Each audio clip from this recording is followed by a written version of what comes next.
โอเคข้าพเจ้าวันนี้เนาะข้าพเจ้าจะมารีวิวแอปตัวนี้เนาะ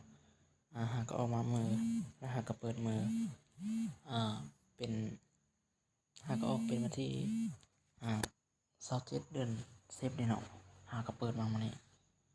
แล้วเขาก็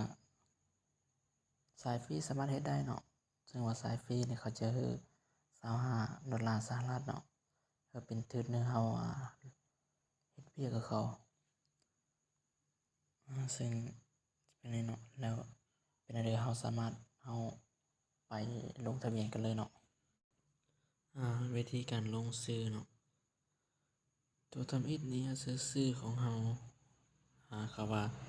เขียนชื่อคุณตัวที่สองเนี่ยว่าเขียนชื่อเล่นแสดงว่า2ตัวนี้เฮาชื่อคือเดียวก็ได้เนาะแล้วก็ตัวนี้ก็อีเมลของเฮาแล้วก็อีเมลอีกครั้งเฮ็ดคือกันทั้ง2อย่างเนาะแล้วตัวนี้ก็รหัสผ่านเสิร์ชตัวเลขแล้วก็ภาษาอังกฤษตัวน้อยตัวใหญ่เนาะแล้วตัวนี้ก็เฮ็ดคือเดียว2เฮ็ดคือเดียว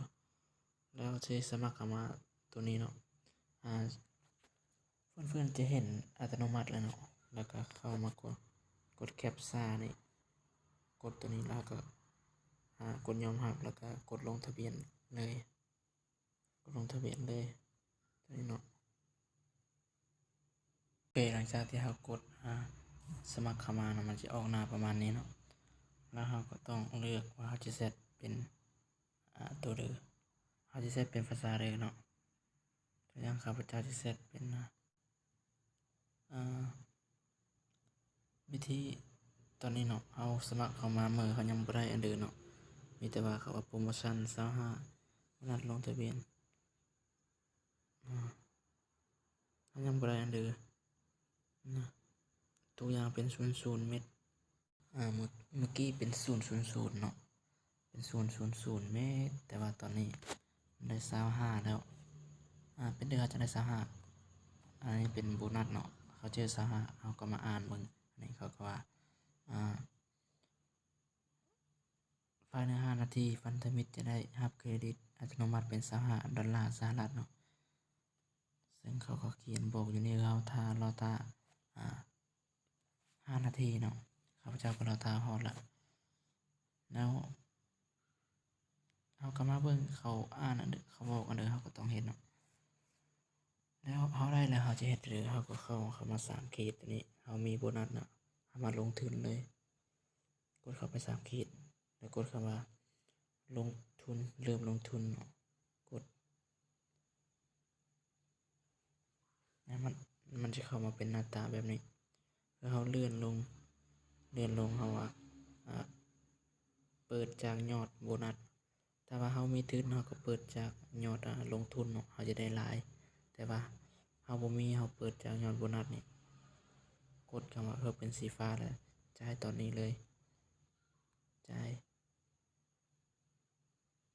ถ้าคอนเฟิร์มเนาะมันจะเป็นประมาณนี้เนาะ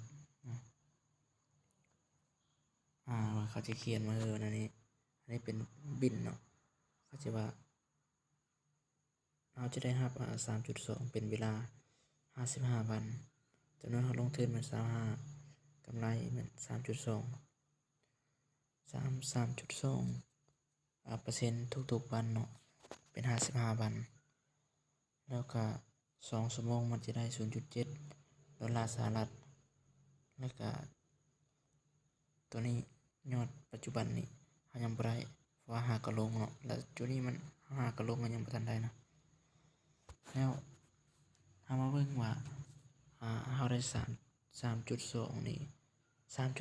เขาเท่าเป็น$0.8สหรัฐต่อมื้อ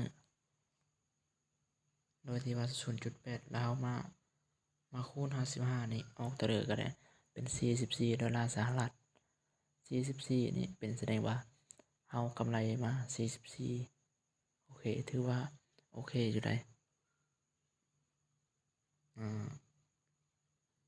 โอเคแล้วไปเบิ่งการถอนเงินเนาะการถอนเงินเราก็กดคำว่าถอนเงินกดเข้าไป เขาสิบอกเนาะจำนวนถอนแม่น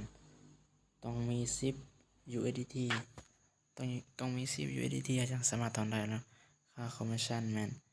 เขาจะหักค่าธรรมเนียมหลังจากที่เราถอน 3.5% เนาะแล้วก็ก่อนเราสิถอนเราต้องเฟิร์มกระเป๋าก่อนเนาะกระเป๋าดิจิตอลเนาะก่อนเราสิถอนแล้วการถอนนี่ต้องซื้อเวลา1 ชั่วโมงถึง24 ชั่วโมงสมมุติว่าเรามีเหรียญอยู่นี่นะเนาะ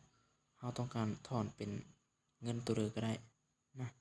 มันมีหลายเงินอยู่นี่เราสิถอนเป็นBitcoin บ่ Ethereum บ่ Litecoin Dogecoin Tron BNB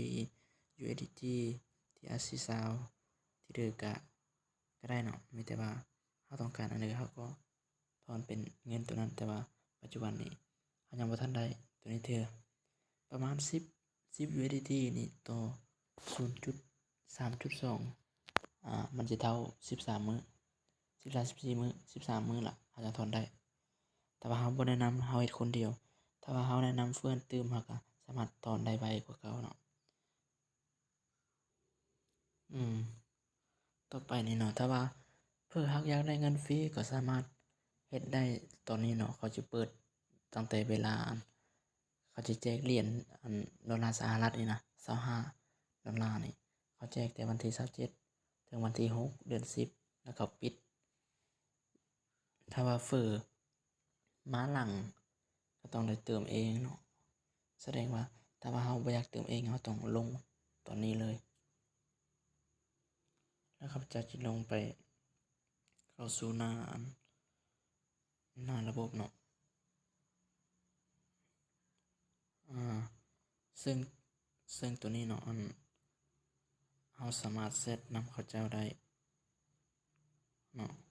เราอยากเซตนำตัวอย่างว่าเรามีข้อเด้อที่เราบ่ทันยังบ่ทันเขาเจอนะเราก็มาเซตใส่เขาว่าสิเป็นภาษาอังกฤษบ่ภาษาเด้อแล้วข้าพเจ้าแนะนำว่าเป็นตัวนี้เนาะแต่ว่าข้าพเจ้าได้เซตมาแล้วเซตนำเขาแล้วว่าสบายดีหรือว่าอันเดอทักทายเขาเนาะแล้วก็ประมาณนี้โอเคคลิปนี้ก็มารีวิวซ้ำนี้เนาะแล้วก็สายฟรีสามารถเฮ็ดได้แต่ว่าบ่คือกายวันที่6 เดือน 10ถ้าว่ากายวันที่6 เดือน 10แล้วจะได้เติมเองเนาะแล้วก็ตอนที่เราสมัครเข้ามาเขาจะเขียนว่าเริ่มวันที่7